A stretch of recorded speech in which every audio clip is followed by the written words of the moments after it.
नमस्कार। आज हम एक बार आपके सामने ऑनलाइन क्लासेज में आज हमारा जो टॉपिक रहेगा वह रहेगा क्रांति, अरस्तु के क्रांति से बचने के उपाय।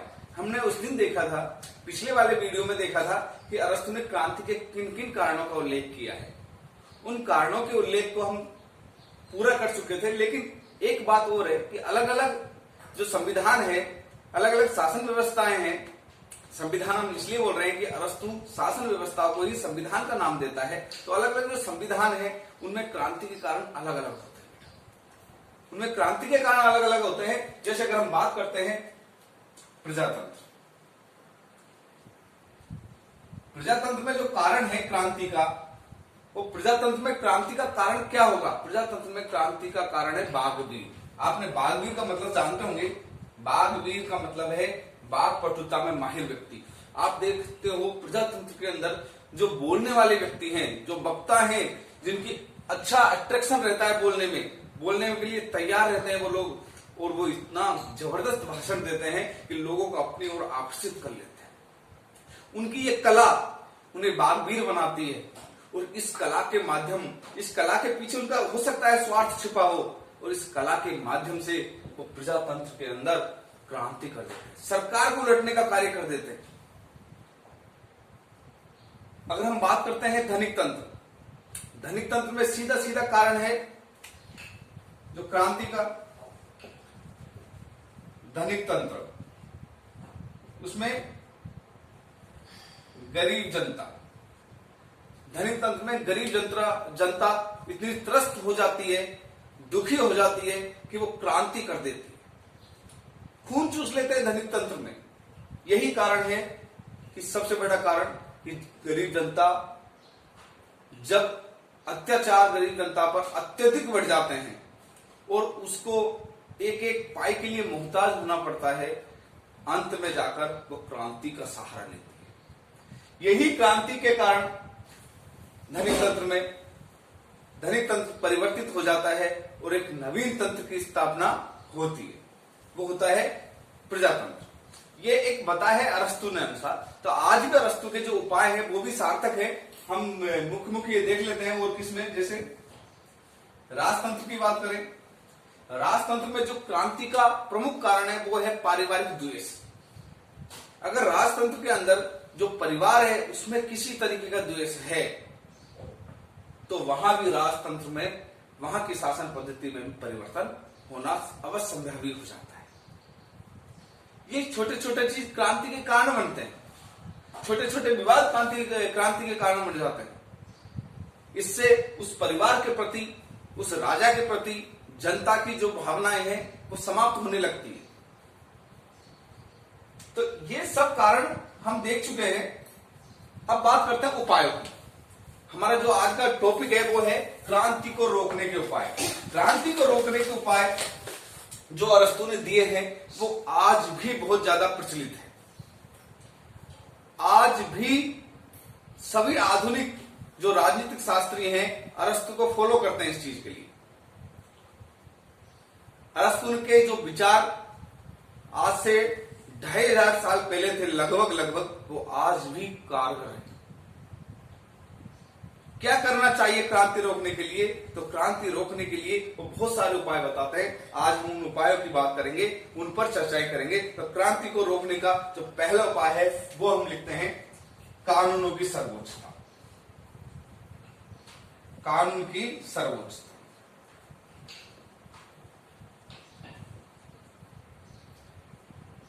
देखिए, कानून की सर्वोच्चता सबसे बड़ा उपाय है क्रांति को। हमेशा जनता कानून में विश्वास करती है, क्योंकि जब कानून बनाए जाते हैं तो उसमें जनता के हित को ध्यान में रख के बनाए जाते हैं। और अगर कानून की सर्वोच्चता बनी रहेगी, कानून का मान सम्मान बना रहेगा, तो जनता इन कानूनों का खुद भी फॉलो करती है और सरकार भी इन कानूनों के आधार पर कार्य करती है। तो वहां क्रांति की संभावनाएं विलुप्त हो जाती है। आज हम देखते हैं, बात करते हैं, चाहे राम मंदिर विवाद की करें, जहां कानून की सर्वोच्चता आई, या कानून के आधार पर फैसला आया, हम सब लोगों ने राम मंदिर का जो फैसला है से हर्ष स्वीकार किया, चाहे वो हिंदू हो चाहे मुसलमान हो। तो कानून की सर्वोच्चता जहां होती है वहां विवाद समाप्त हो जाते हैं बेटा। इसमें भेदभाव नहीं होता, कानून सबके लिए एक जैसा है। तो कानून के आधार पर हम कह सकते हैं कि कानून की सर्वोच्चता जहां होगी वहां क्रांति की संभावना नहीं होगी। तो एक बड़ा कारण है कानूनों की सर्वोच्चता। यह क्रांति का एक बड़ा उपाय है। दूसरा क्या उपाय है? दूसरा उपाय अरस्तु क्या बताता है? अरस्तु कहता है दूसरे उपायों में शिक्षा। शिक्षा की बात करता है अरस्तु। अरस्तु कहता है कि शिक्षा व्यवस्था, जो शिक्षा है, यह भी एक बड़ा उपाय सिद्ध होती है अगर जनता शिक्षित है। जनता को शिक्षा इस तरह की दी जाए कि वो राजधर्म की तरफ बढ़े, देशभक्ति की तरफ बढ़े। अगर शिक्षित जनता है तो कभी क्रांति नहीं करे। अगर उसके अंदर राजभक्ति है, आपने देखा होगा अलग अलग जो संविधान में उसमें अलग अलग प्रकार की शिक्षाएं दी जाती है और शिक्षा राज्य के द्वारा केंद्रित होती है। राज्य जैसी शिक्षा चाहता है वैसी शिक्षा जनता को प्रोवाइड करवाता है और वो जनता को जैसा चाहे वैसा बना सकता है। आपने देखा अंग्रेजों ने शिक्षा पद्धति को सबसे पहले अपने हाथ में लिया क्योंकि वो रंग रूप से काले लेकिन दिमाग से गोरे लोग बनाना चाहते थे। इसी तरह हम कह सकते हैं कि शिक्षा के माध्यम से, एक शिक्षा एक इतना बड़ा माध्यम है, इसके माध्यम से हम क्रांति को रोक सकते हैं। जनता के अंदर उस संविधान के प्रति आदर भाव पैदा कर सकते हैं। एक शिक्षा बड़ा कारण हो सकता है इसके अंदर। इसके अलावा अगर हम बात करें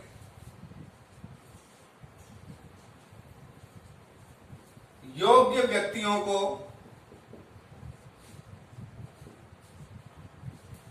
उचित स्थान।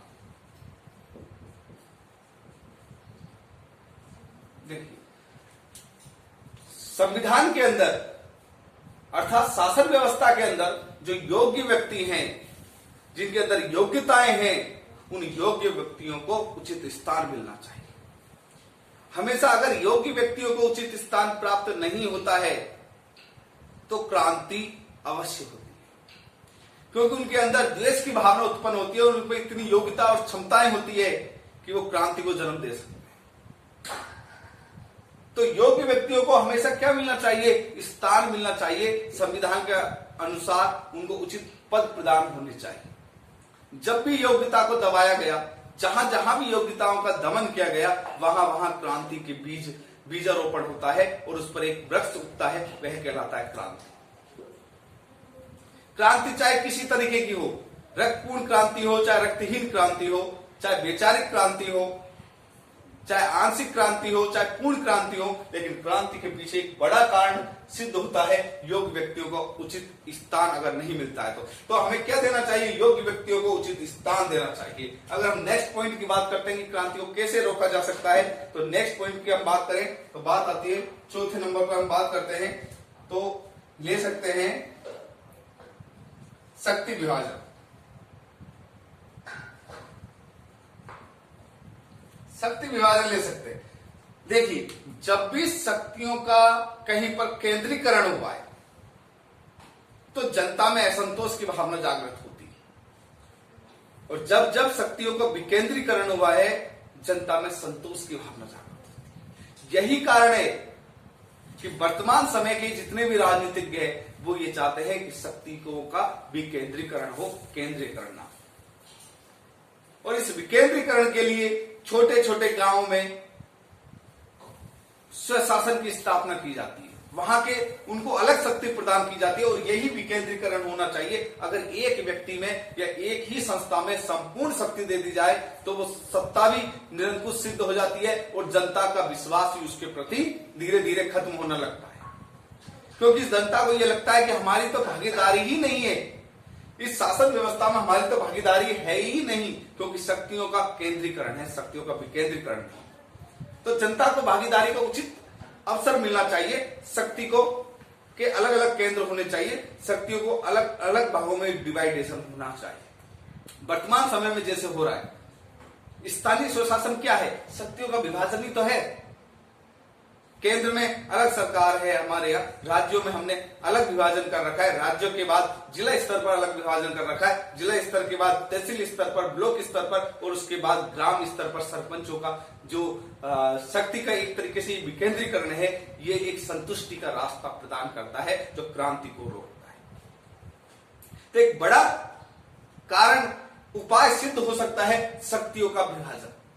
तो शक्तियों का विभाजन होना चाहिए। इसके अलावा अगर हम बात करें पांचवें कारण की, तो हम कह सकते हैं विभिन्न वर्गों को प्रतिनिधित्व। इधर लिख देता हूं, पांचवा कारण विभिन्न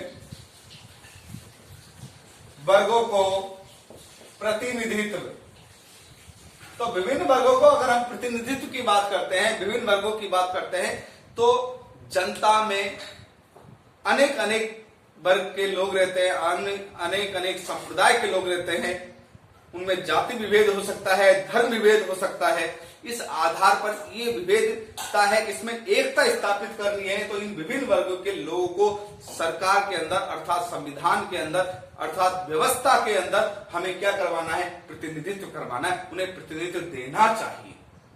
अगर उन सभी लोगों को प्रतिनिधित्व मिलता है तो उन्हें ये लगता है कि हम सरकार में, हम संविधान में भागीदारी निभा रहे हैं, हम शासन व्यवस्था में भागीदारी निभा रहे हैं, तो कोई भी वर्ग असंतुष्ट नहीं होगा, और जहां असंतुष्टता पैदा होगी वहां क्रांति का जन्म होगा। स्पष्ट है, जहां जहां असंतुष्टता पैदा हुई है, भारत हमारे स्वतंत्रता संग्राम को देख सकते हैं, जहां जहां असंतुष्टता पैदा हुई है वहां पर क्या हुआ है, क्रांति हुई है।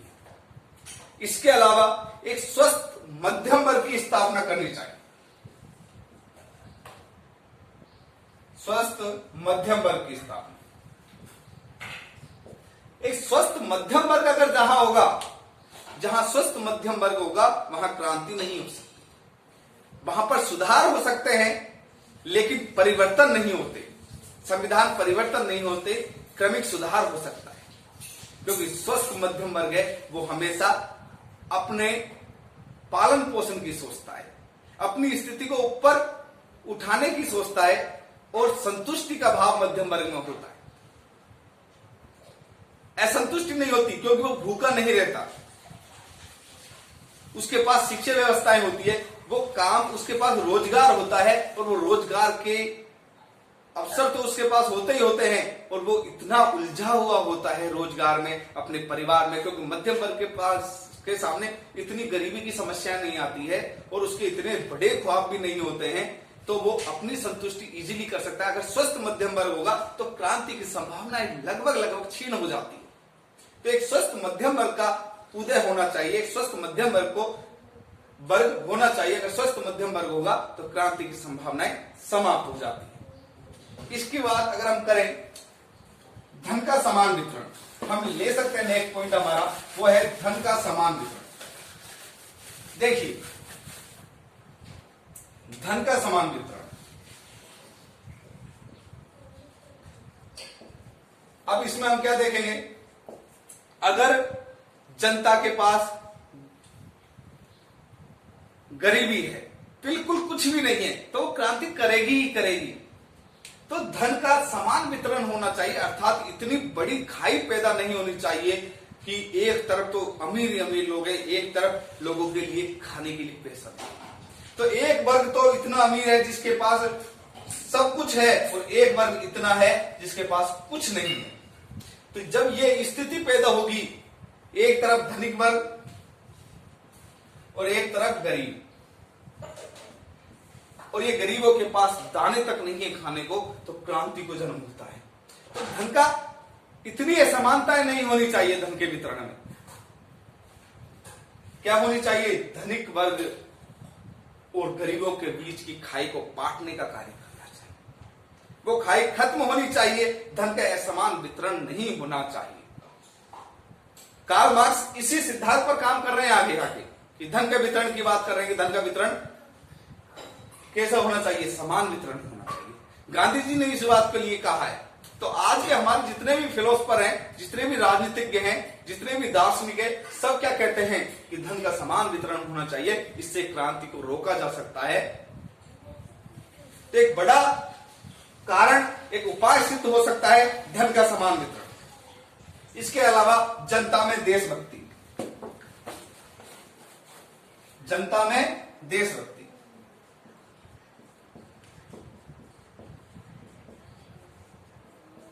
देखिए, जब भी जनता के अंदर देशभक्ति की भावना जागृत होती है, वो अपने राष्ट्रवाद की भावना पैदा होती है, वो राष्ट्र से प्रेम करने लगते हैं। चाहे राष्ट्र की सरकार कैसी भी हो, लेकिन उसके लिए राष्ट्र सर्वस्व हो जाता है, उसके लिए राष्ट्र ही सब कुछ होता है। तो एक ऐसा भय बना के रखना चाहिए कि हमारे ऊपर बाहरी आक्रमण हो सकता है, बाहरी जो अन्य देश है उसके साथ इस तरह की बातें होनी चाहिए जब भी सरकार संकट में हो। और ऐसा बहुत सारी सरकारें करती है, जब उनके पास संकट स्थिति आती है, संकट उत्पन्न होता है, तो वह एक इस तरह का राग आलाप देती है जिससे जनता के अंदर देशभक्ति उत्पन्न हो जाती है और वो छोटे मोटे मुद्दों को भूल जाती है।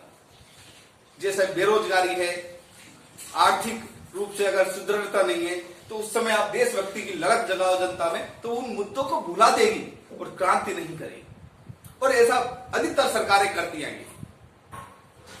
मैं इसमें किसी भी वर्तमान सरकार के बारे में बात नहीं कर रहा हूं, लेकिन मैं कह रहा हूं कि ये एक उपाय है, एक बहुत अच्छा उपाय है और इस उपाय को बहुत सारे लोगों ने अपनाया है। तो एक अच्छा जनता के अंदर देशभक्ति की भावना आप जागृत कीजिए, क्रांति को रोका जा सकता है। तो ये सब कारण क्या हो सकते हैं, क्रांति को रोकने के कारण हो सकते हैं। अब हम बात करते हैं, हमारे अंतिम पड़ाव की तरफ अपन चलते हैं कि प्रजातंत्र में, राजतंत्र में, कुलीन तंत्र में, इनमें क्रांति को के क्या कारण के आधार पर इनके अच्छे उपाय क्या हो सकते हैं। अगर हम निरंकुश तंत्र की बात करें या राजतंत्र की बात करें, राजतंत्र और निरंकुश तंत्र दोनों की बात करते हैं, तो इन दोनों के अंदर ही एक अच्छी गुप्तचर प्रणाली होनी चाहिए। एक अच्छी क्या होनी चाहिए, गुप्तचर प्रणाली होनी चाहिए। इस गुप्तचर प्रणाली के आधार पर क्रांति को रोका जा सकता है, क्योंकि अगर समय रहते हुए हमें यह पता चल जाए कि इस कारण से असंतोष व्याप्त है जनता में, तो उस कारण को समाप्त किया जा सकता है। तो एक अच्छी सुदृढ़ क्या होनी चाहिए, गुप्तचर प्रणाली। गुप्तचर प्रणाली सुदृढ़ होनी चाहिए। ये गुप्तचर जो प्रणाली है, अगर ये सुदृढ़ हुई है, तो राजतंत्र और निरंकुश तंत्र दोनों में क्रांति की संभावना क्षीण हो जाती है। इसके अलावा राजतंत्र के अंदर पारिवारिक द्वेषों को समाप्त करके किसी भी तरीके का पारिवारिक द्वेष नहीं रखना चाहिए। और साथ में ही निरंकुश तंत्र, इसके लिए एक और क्रांति का उपाय हम कर सकते हैं कि निरंकुश तंत्र के लोगों को का जो शासक है, उस शासक को भय बनाकर रखना चाहिए। भय बनाना चाहिए, महिलाओं को गुप्तचर में शामिल करना चाहिए। किनको, महिलाओं को, क्योंकि महिलाएं सबसे ज्यादा गुप्त सूचनाएं ला सकती है। उस समय महिलाओं का कारण भी था गुप्त सूचनाओं का कि उस समय, आज के समय तो हम प्रोस्टिट्यूशन को थोड़ा गलत मानते हैं, लेकिन उस समय जो महिलाएं थी, प्रोस्टिट्यूशन का जो कार्य करती थी, वेश्यावृत्ति में जो लिप्त थी, तो वो महिलाएं एक तरीके से उस राजा के लिए सूचना इकट्ठा करती थी, क्योंकि उनके पास विभिन्न प्रकार के लोग आते थे और वो इस हालत में आते थे कि वो अपनी मन की बातें बोल देते थे। तो उनसे वो खबरें निकालती थी और खबरें राजा तक पहुंचती थी और राजा फिर उन आधारों पर अपना शासन संचालित करता था। तो एक सुदृढ़ गुप्त प्रणाली के आधार पर निरंकुश तंत्र में क्या रोका जा सकता है, क्रांति को रोका जा सकता है। प्रजातंत्र के अंदर अगर हमें क्रांति रोकनी है, तो हमें प्रजातंत्र के अंदर जो है धनवान लोगों को उचित प्रतिनिधित्व देना चाहिए। धनिक लोगों का ध्यान रखना चाहिए। हमेशा अगर प्रजातंत्र को सक्सेस होना है, तो धनिक तंत्र को साथ में लेकर चलना पड़ेगा, क्योंकि धनिक तंत्र कहीं ना कहीं प्रजातंत्र का एक दूसरा स्तंभ का कार्य करता है। आज हम कहते हैं कि अडानी, बडानी, अंबानी, इनको क्यों सहयोग दिया जाता है, उसका पीछे बहुत बड़ा कारण है बेटा, बहुत बड़ी राजनीति है उसके पीछे। उसके आधार पर प्रजातंत्र की बहुत सारी मांगों को हम पूरा कर सकते हैं। जनता, सरकार इनडायरेक्ट रूप से उन लोगों के माध्यम से जनता का भला कर सकती है। बसत उनको फायदा होता है, धनिक तंत्र को बिल्कुल फायदा होता है, और उनके क्योंकि धनिक तंत्र हमेशा अपने फायदे की सोचता है। तो धनवान लोग हैं हमेशा फायदे की सोचते हैं, लेकिन उन फायदे के साथ साथ जनता का भी फायदा वहां होता है। तो हमेशा प्रजातंत्र में जो धनवान लोग हैं उनको उचित सम्मान मिलना चाहिए, उनकी समस्याओं का, उनके प्रतिनिधित्व का ध्यान रखना चाहिए। इसके अलावा अगर हम बात करते हैं धनिक तंत्र कुलीन तंत्र में क्रांति, तो वहां पर जो स्वार्थवश जो चीजें होती है, कुलीन तंत्र धीरे धीरे जब धनिक तंत्र में परिवर्तित होता है तो वहां क्रांति होती है, क्योंकि वो गरीबों का खून चूसना शुरू करते हैं। तो वहां उनको थोड़ा इस बात का ध्यान रखना चाहिए कि हम जनता को इतना भी त्रस्त ना करें कि रबड़ को इतना भी ना खींचे कि वो रबड़ टूट जाए, रबड़ को इतना भी ना खींचे कि वो रबड़ टूट जाए। इसलिए हम वहां पर क्या कर सकते हैं, क्रांति को रोक सकते हैं, वहां हम क्रांति को रोका जा सकता है। तो ये बहुत सारे उपाय के द्वारा हम क्रांति को रोक सकते हैं। हमने जो भी उपाय पढ़े हैं ये क्रांति के उपाय हैं, और इन क्रांतियों के उपाय के आज भी सार्थक परिणाम हमको देखने मिलते हैं। आज भी जितने भी राजनीतिज्ञ हैं वो यही बात कहते हैं कि क्रांति को किन आधारों पर रोका जा सकता है, किन आधारों पर रोका जा सकता है, और इस आधार पर जो ये उपाय हैं ये क्रांति को रोकने के ही उपाय हैं। इन सभी आधारों को आधुनिक समय में सभी राजनीतिक मानते हैं और अपनी अपनी पुस्तकों में उल्लेख करते हैं। इसी के साथ आज का यह आपका टॉपिक पार्ट नंबर 2 समाप्त होता है। नेक्स्ट क्लास में पुनः मिलेंगे एक नए टॉपिक के साथ। जब तक के लिए आप सब लोगों को हैव ए नाइस डे, धन्यवाद।